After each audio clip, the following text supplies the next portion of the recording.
தேசம் வழங்கும் இன்றைய தலைப்புச் செய்திகள். மஇகா தேசிய தலைவர் தான்ஸ்ரீ சா விக்னேஸ்வரன், ஆட்சிக்குழு உறுப்பினர் கணபதி ராவ். மஇகா நம்பிக்கை கூட்டணி இந்திய தலைவர்களின் குரல் ஸ்லாங்கூர் மாநில அரசின் காதுகளில் ஒலித்தது. டத்தரான் மஜ்லிஸ் பர் பண்டரன் கிளைங் பெயர் பலகை அகற்றப்பட்டது. செட்டி பாடங் பெயர் நிலைநிறுத்தப்படுமா? 4 வயதுக்கும் கீழ்ப்பட்ட குழந்தைகளுக்கு கோவிட்-19 பெருந்தொற்று பாதிப்பு, பெற்றோர்கள் கவனமுடன் இருக்க கோரிக்கை.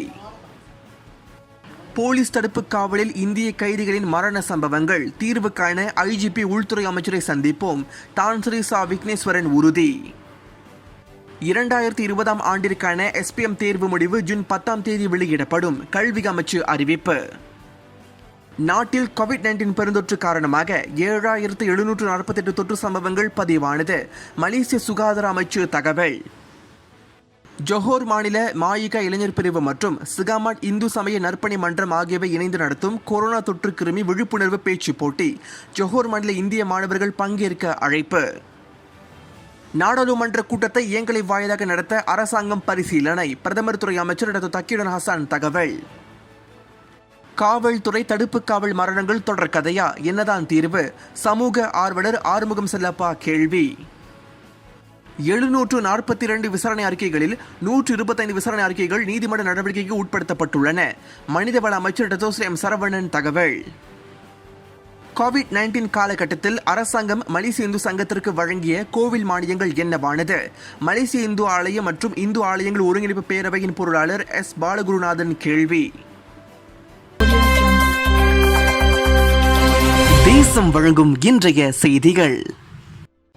போலீஸ் தடுப்பு காவலில் இந்திய கைதிகளின் மரண சம்பவங்கள் தீர்வு காண ஐஜிபி உள்துறை அமைச்சரை சந்திப்போம், தான்ஸ்ரீ சா விக்னேஸ்வரன் உறுதி. கோவிட்-19 பெருந்தொற்று இந்தியர்களுக்கு அச்சத்தை ஏற்படுத்தி உள்ள நிலையில் காவல்துறை தடுப்பு காவலில் தடுத்து வைக்கப்படும் இந்திய கைதிகளின் திடீர் தொடர் மரணங்கள் பெரும் கவலை ஏற்படுத்தி வருவதால் இதற்கு நிரந்தர தீர்வு காணும் வகையில் ஐஜிபி உள்துறை அமைச்சரை விரைவில் சந்திக்கவிருப்பதாக மஇகா தேசிய தலைவர் தான்ஸ்ரீ சா விக்னேஸ்வரன் கூறியுள்ளார். இந்த விவகாரம் தொடர்பில் விரைந்து விசாரணை நடத்தப்படுவதற்கு ஏதுவாக மஇகா ஐஜிபி உள்துறை அமைச்சரை சந்திக்க திட்டமிட்டுள்ளது. காவல்துறை தடுப்பு காவலில் நேற்று ஜூன் 3 இந்திய முஸ்லிம் நபர் ஒருவர் மரணமடைந்துள்ளார். கைது செய்யப்பட்ட அந்நபர் அங்கிருந்து தப்பிக்க 2வது மாடியிலிருந்து குதித்து உயிரிழந்து விட்டதாக கூறப்படுவது ஏற்புடையதாக இல்லை. இது முதல் சம்பவம் அல்ல. இதுபோன்று பல சம்பவங்கள் அண்மைய காலமாக நிகழ்ந்துள்ளதால் இதற்கு உடனடியாக தீர்வு காணப்பட வேண்டும் என்று தான்ஸ்ரீ சா விக்னேஸ்வரன் கேட்டுக் கொண்டுள்ளார். தற்போது என்னதான் நடக்கிறது? கேள்வி மேல் கேள்வி எழுந்து வருகிறது.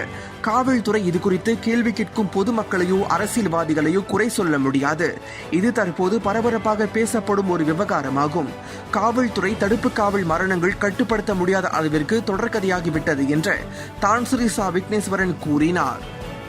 காவல்துறை தடுப்பு காவலில் திடீர் மரணமடையும் கைதிகளின் குடும்பத்தினர் எண்ணத்தில் அந்த மரணம் குறித்து எத்தனை கேள்விகள் எழுந்திருக்கும். காவல்துறை அவர்களை குற்றஞ்சாட்ட முடியாது. தடுப்பு காவலில் திடீர் மரணமடையும் கைதிகளின் மரணத்திற்கு காவல்துறை முழு பொறுப்பேற்க வேண்டும் என்று நேற்று தெற்கு கிளன் காவல்துறையின் தடுப்பு காவலில் திடீர் மரணமடைந்த 36 வயது உமார் ஃபாரூக் அப்துல்லா என்ற ஹேமநாதன் என்பவரின் விவகாரம் தொடர்பில் கருத்துரைக்கையில் தான்ஸ்ரீ சா விக்னேஸ்வரன் அவ்வாறு தெரிவித்தார். கோலாஸ்லாங்கூரில் உள்ள அவரது வீட்டில் நேற்று முன்தினம் ஹேமநாதனை 5 போலீஸ்காரர்கள் கைது செய்து அழைத்து சென்றதாக அவரது மனைவி உமைரா அப்துல்லா என்ற கண்ணகி கூறியிருந்தார். இந்நிலையில் நேற்று காலை 10 மணியளவில் போலீசாரிடமிருந்து உணவு வாங்கி வரும்படி அழைப்பு வந்துள்ளது. உணவு வாங்கிக் கொண்டு தென் கில்லானில் உள்ள மாவட்ட போலீஸ் நிலையத்திற்கு சென்றபோது ஹேமநாதன் மாடியிலிருந்து குதித்து தப்பிக்க முற்பட்ட போது மரணமடைந்து விட்டதாக தெரிவித்துள்ளனர்.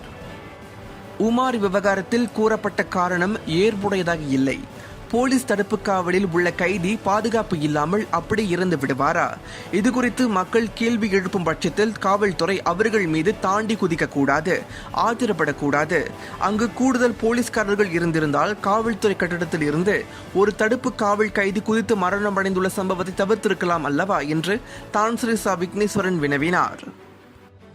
இந்த விவகாரம் இனிமேல் நிகழாமல் தடுக்க கடுமையான சட்ட வரைவை தேசிய போலீஸ் படை தலைவர் டத்தோஸ்ரீ அக்ரில் சானி அப்துல்லா அமல்படுத்த வேண்டும். இல்லாவிடில் இப்பிரச்சனை அமிழி துமிழியாக மாறிவிடும் என்று தான்ஸ்ரீ சா விக்னேஸ்வரன் சொன்னார். இந்த விவகாரம் தொடர்பில் போலீஸ் படை தலைவர் மற்றும் உள்துறை அமைச்சர் டத்தோஸ்ரீ ஹம்சா ஜைனுடனை விரைவில் சந்திப்போம். நான் காவல்துறை மீது மிகுந்த நம்பிக்கை கொண்டுள்ளேன். அந்த நம்பிக்கை மக்கள் மத்தியில் வீணாகி போகக்கூடாது. இப்பிரச்சனைக்கு கண்டிப்பாக தீர்வு காண வேண்டிய கட்டாயத்தில் நாம் இருக்கிறோம் என்றார் தான்ஸ்ரீ சா விக்னேஸ்வரன். தென்கில்லான் மாவட்ட காவல் நிலையத்தில் நிகழ்ந்த இந்த மரணம் புதிதல்ல. கடந்த 2017 ஒரு தடுப்பு காவல் கைதியான ஜி கணேஸ்வரன் தடுப்பு காவல் விசாரணைக்கு பிறகு மருத்துவமனையில் உயிரிழந்ததாக ஊடக தகவல்கள் தெரிவிக்கின்றன என்பது குறிப்பிடத்தக்கது. மாயிகா தேசிய தலைவர் தான்ஸ்ரீ சா விக்னேஸ்வரன், ஆட்சிக்குழு உறுப்பினர் கணபதி ராவ். மாயிகா நம்பிக்கை கூட்டணி இந்திய தலைவர்களின் குரல் ஸ்லாங்கூர் மாநில அரசின் காதுகளில் ஒலித்தது. டத்தரான் மஜ்லிஸ் பர் பண்டரான் கிளைங் பெயர் பலகை அகற்றப்பட்டது. செட்டி பாடங் பெயர் நிலைநிறுத்தப்படுமா? தேசம் செய்திகள் குணாலன் மணியம்.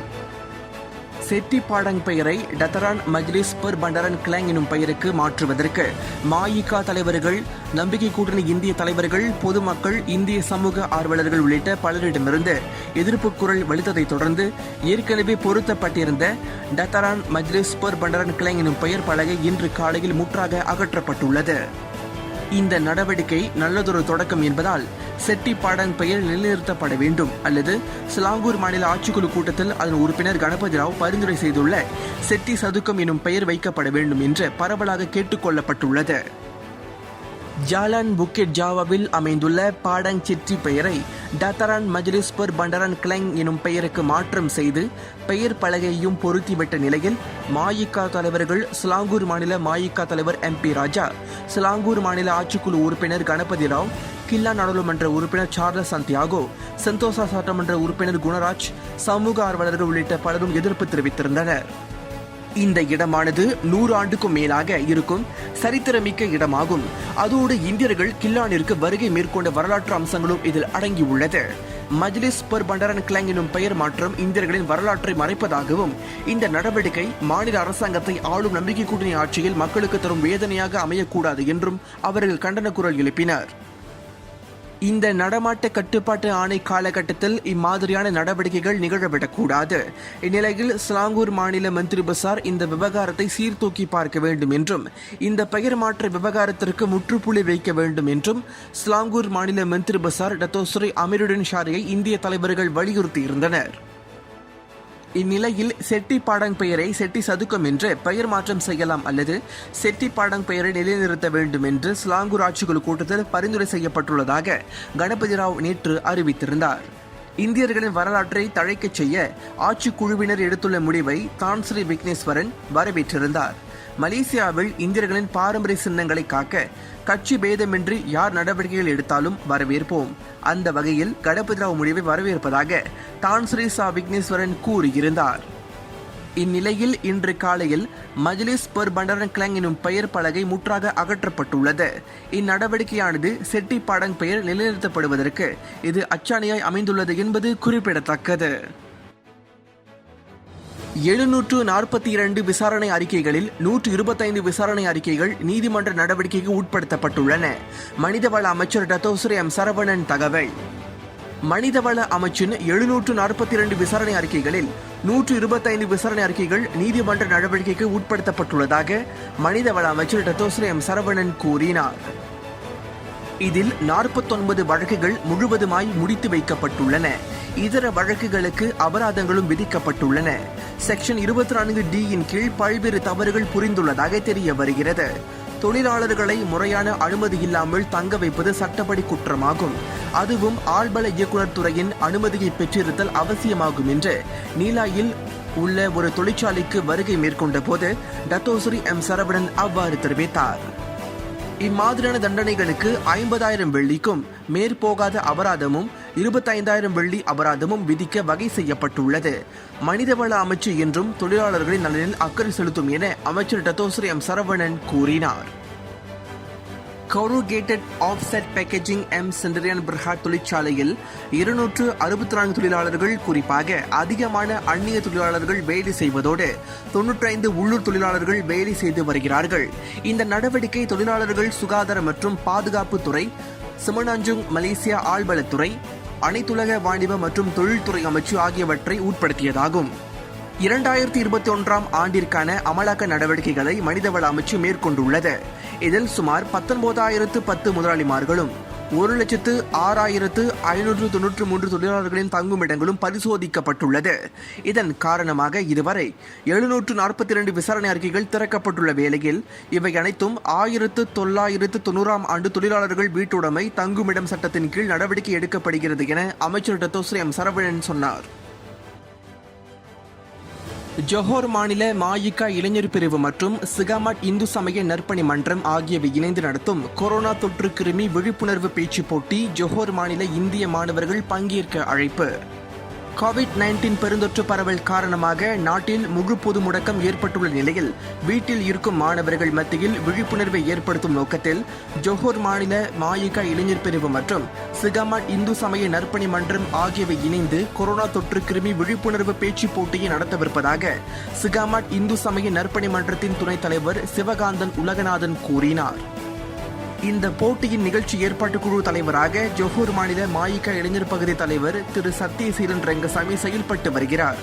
ஜொஹூர் மாநில மாயிகா பகுதியின் முழு ஆதரவுடன் சிகாமட் இந்து சமய நற்பணி மன்றம் இப்போட்டியை நடத்தி வருவதாக சிவகாந்தன் தெரிவித்தார். பொது முடக்க காலகட்டத்தில் வீட்டில் இருக்கும் மாணவர்கள் தங்கள் காலத்தை பயனுள்ள வகையில் அமைத்துக் கொள்ள வேண்டும் என்ற நிலையில் இரு பிரிவுகளாக இப்போட்டி நடத்தப்பட உள்ளது. இதில் 1 முதல் 6ஆம் வகுப்புக்கு இடைப்பட்ட ஆரம்ப பள்ளி இந்திய மாணவர்கள் முதல் பிரிவில் பங்கேற்கலாம்.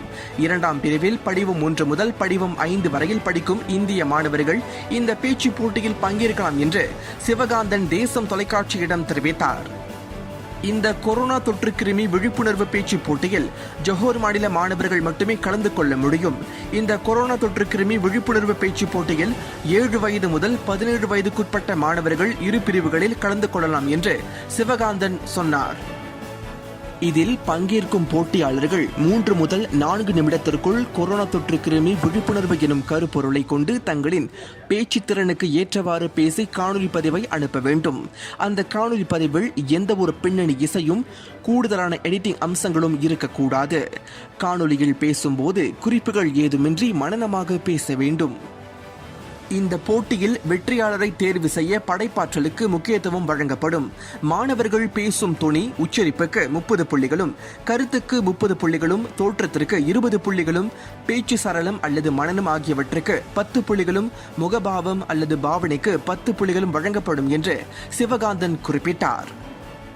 இந்த போட்டியில் பிரிவு 1இல் வெற்றி பெறும் முதல் நிலை வெற்றியாளருக்கு 300 வெள்ளி சிறப்பு நற்சான்றிதழ் வழங்கப்படும். 2ஆம் நிலை வெற்றியாளருக்கு 250 வெள்ளி சிறப்பு நற்சான்றிதழும், 3ஆம் நிலை வெற்றியாளருக்கு 200 வெள்ளி சிறப்பு நற்சான்றிதழும், 4ஆம் நிலை வெற்றியாளருக்கு 150 வெள்ளி சிறப்பு நற்சான்றிதழும், 5ஆம் நிலை வெற்றியாளருக்கு 100 வெள்ளி சிறப்பு நற்சான்றிதழும், ஆறுதல் பரிசாக தலா 50 வெள்ளி 5 பேருக்கும் சிறப்பு நற்சான்றிதழும் வழங்கப்படும். அதே நேரத்தில் பிரிவு 2இல் வெற்றி பெறும் முதல்நிலை வெற்றியாளருக்கு 300 வெள்ளி சிறப்பு நற்சான்றிதழ் வழங்கப்படும். 2ஆம் நிலை வெற்றியாளருக்கு 250 வெள்ளி சிறப்பு நற்சான்றிதழும், 3ஆம் நிலை வெற்றியாளருக்கு 200 வெள்ளி சிறப்பு நற்சான்றிதழும், 4ஆம் நிலை வெற்றியாளருக்கு 150 வெள்ளி சிறப்பு நற்சான்றிதழும், 5ஆம் நிலை வெற்றியாளருக்கு 100 வெள்ளி சிறப்பு நற்சான்றிதழும், ஆறுதல் பரிசாக தலா 50 வெள்ளி 5 பேருக்கும் சிறப்பு நற்சான்றிதழும் வழங்கப்படும் என்றார் சிவகாந்தன். இந்த போட்டியில் பங்கேற்க விரும்பும் ஜொஹோர் மாநில போட்டியாளர்கள் ஜூன் 2 தொடங்கி 14ஆம் தேதிக்குள் காணொலியை டெலிகிராம் வழி அனுப்ப வேண்டும். இதில் நீதிபதிகள் தீர்ப்பே இறுதியானது. இப்போட்டியில் பங்கேற்கும் பங்கேற்பாளர்களுக்கு நற்சான்றிதழ் வழங்கப்படும். மேல் விவரங்களுக்கு கீழ்காணும் எண்களில் தொடர்பு கொள்ளலாம். திரு சிவகாந்தன் 014 923 5462. திரு சத்யசீலன் 012 7681 89. காவல்துறை தடுப்பு காவல் மரணங்கள் தொடர்கதையா, என்னதான் தீர்வு? சமூக ஆர்வலர் ஆறுமுகம் செல்லப்பா கேள்வி. காவல்துறை தடுப்பு காவலில் இந்திய கைதிகளின் திடீர் தொடர் மரணங்கள் பல்வேறு கேள்விகளை எழுப்பியிருக்கும் வேளையில் இப்பிரச்சினைக்கு என்னதான் தீர்வு என்று சமூக ஆர்வலர் ஆறுமுகம் செல்லப்பா கேள்வி எழுப்பியுள்ளார். கடந்த 2 மாதங்களில் காவல்துறை தடுப்பு காவலில் 3 மரணங்கள் பதிவு செய்யப்பட்டுள்ளன. ஆக கடைசியாக நேற்று ஜூன் 3இல் இந்திய முஸ்லிம் ஆடவரான உமார் ஃபாரூக் அப்துல்லா மரணமடைந்துள்ளார். அந்நபர் அங்கிருந்து தப்பிக்க முயன்ற போது 2வது மாடியிலிருந்து குதித்து உயிரிழந்து விட்டதாக போலீஸ் தரப்பில் கூறப்பட்டுள்ளது. இதுபோன்ற சம்பவங்கள் அண்மைய காலமாக நிகழ்ந்துள்ளதால் இதற்கு உடனடியாக தீர்வு காணப்பட வேண்டும். இது தொடர்பில் மக்கள் மத்தியில் பல்வேறு கேள்விகள் எழுந்துள்ளன. காவல்துறையில் என்னதான் நடக்கிறது என்று மக்கள் கேள்வி கேட்கும் பட்சத்தில் காவல்துறையின் பதில் ஏற்புடையதாக இல்லை என்று மக்கள் மத்தியில் பரவலாக பேசப்படுவதாக தேசம் தொலைக்காட்சியிடம் ஆறுமுகம் செல்லப்பா தெரிவித்தார். காவல்துறை தடுப்பு காவலில் திடீர் மரணமடையும் கைதிகளின் குடும்பத்தினர் அவர்களை சார்ந்து இருக்கின்றனர். அவர்கள் எண்ணத்தில் அந்த மரணம் எத்தனை கேள்விகள் எழுப்பி இருக்கும். ஆகையால் தடுப்பு காவலில் திடீர் மரணமடையும் கைதிகளின் மரணத்திற்கு காவல்துறை முழு பொறுப்பேற்க வேண்டும் என்று ஆறுமுகம் செல்லப்பா கேட்டுக்கொண்டார். தெற்கு கில்லான் காவல்துறையின் தடுப்பு காவலில் திடீர் மரணமடைந்த 36 வயது உமார் ஃபாரூக் அப்துல்லா என்ற ஹேமநாதன் என்பவரின் விவகாரம் தொடர்பில் காவல்துறை முழு பொறுப்பேற்று நடவடிக்கை மேற்கொள்ள வேண்டும் என்று ஆறுமுகம் செல்லப்பா காவல்துறையை வலியுறுத்தினார். கோவிட்-19 காலகட்டத்தில் அரசாங்கம் மலேசிய இந்து சங்கத்திற்கு வழங்கிய கோவில் மானியங்கள் என்னவானது? மலேசிய இந்து ஆலயம் மற்றும் இந்து ஆலயங்கள் ஒருங்கிணைப்பு பேரவையின் பொருளாளர் எஸ் பாலகுருநாதன் கேள்வி. கோவிட்-19 காலகட்டத்தில் வாழ்வாதாரம் இழந்த ஆலயங்களுக்கு உதவி நிதி வழங்கும் பொருட்டு மலேசிய இந்து சங்கத்திற்கு அரசாங்கம் வழங்கிய கோவில் மானியங்கள் என்னவானது என்று மலேசிய இந்து ஆலயம் மற்றும் இந்து ஆலயங்கள் ஒருங்கிணைப்பு பேரவையின் பொருளாளர் எஸ் பாலகுருநாதன் கேள்வி எழுப்பியுள்ளார். மத்திய அரசாங்கம் கடந்த 2020 ஆண்டு டிசம்பர் மாதம் மித்ராவிடமிருந்து 4.2 மில்லியன் வெள்ளியை மலேசிய இந்து சங்கத்திற்கு வழங்கிய நிலையில் 1934 இந்து ஆலயங்களுக்கு இந்நிதியை வழங்கியிருக்க வேண்டும். ஆனால் இந்நிதி என்னவானது என்று இதுவரை தெரியவில்லை. மலேசிய இந்து சங்கம் இதற்கு பதிலளிக்க வேண்டும் என்று பாலகுருநாதன் கூறினார். இந்த கோவிட்-19 காலகட்டத்தில் இந்து ஆலயங்கள் நிதி நெருக்கடியை எதிர்நோக்கியுள்ளதால் இந்நடவடிக்கை அரசாங்கம் முன்னெடுத்திருந்தது. இந்த நிதியை மலேசிய இந்து சங்கம் மார்ச் மாதம் 2021 ஆண்டுக்குள்ளேயே கொடுத்திருக்க வேண்டும். ஆனால் நாம் தற்போது ஜூன் மாதத்தில் இருக்கும் நிலையில் மலேசிய இந்து சங்கம் எந்தெந்த கோவிலுக்கு எத்தனை வெள்ளி வழங்கியது என்பதை வெளிப்படையாக தெரிவிக்க வேண்டும் என்று பாலகுருநாதன் கேட்டுக்கொண்டுள்ளார்.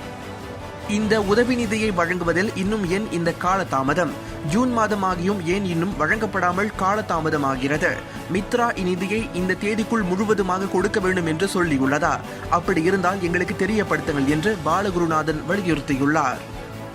இந்த விவகாரத்தில் மலேசிய இந்து சங்கம் முன்வந்து உடனடி நடவடிக்கை முன்னெடுக்க வேண்டும் என கேட்டுக்கொள்கிறோம்.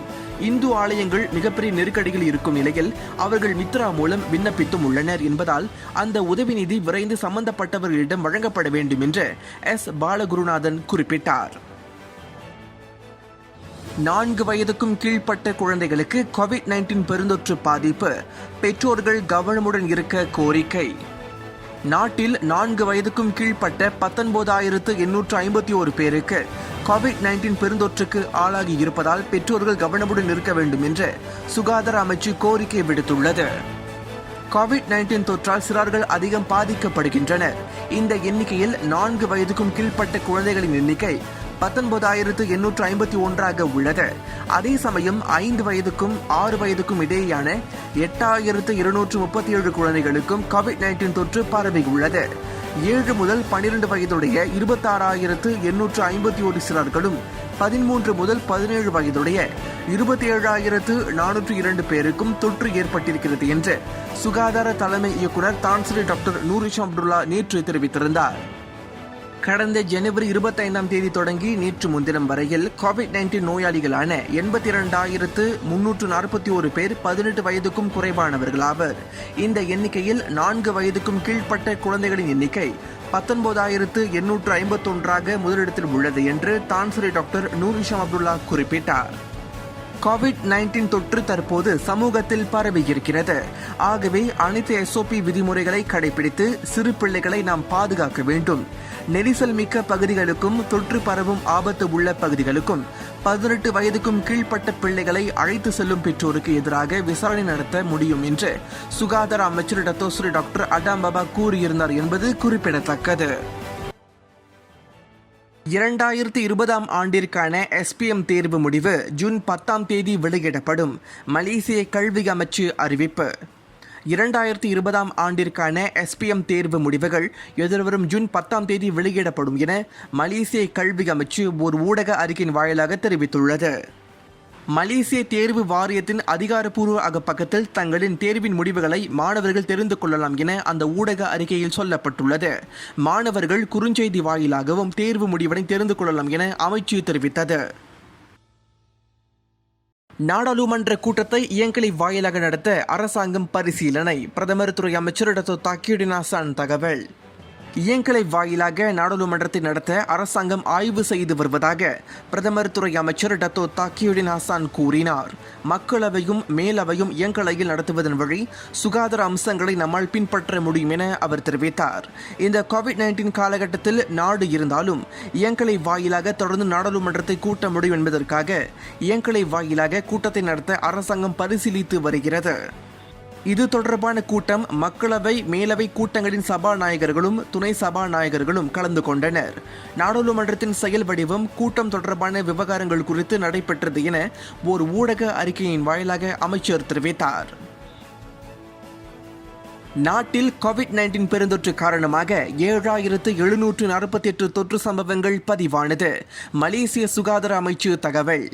நாட்டில் இன்று கோவிட்-19 பெருந்தொற்று காரணமாக தொற்று எண்ணிக்கை 7748 பதிவாகியதாக நாட்டின் சுகாதார அமைச்சு அதிர்ச்சி தகவலை வெளியிட்டது. நாட்டில் இன்று கோவிட்-19 பெருந்தொற்றால் 6624 பேர் மீண்டுள்ள வேளையில் மொத்தமாக குணமடைந்தவர்கள் எண்ணிக்கை 5,15,571 அதிகரித்துள்ளது. நாட்டில் இன்று தொற்றால் 86 பேர் மரணமடைந்த வேளையில் மொத்தமாக 3182 பேர் மரணமடைந்துள்ளனர். நாட்டில் மொத்தமாக கோவிட்-19 பெருந்தொற்று எண்ணிக்கை 6,03,122 பதிவாகியது என்பது குறிப்பிடத்தக்கது.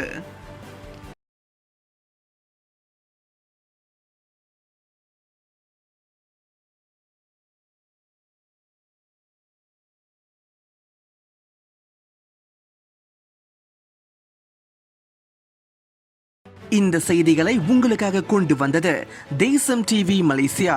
மக்களுக்காக, மக்களோடு தேசம். இது ஒரு தேசம் டிவி மலேசியா தயாரிப்பு.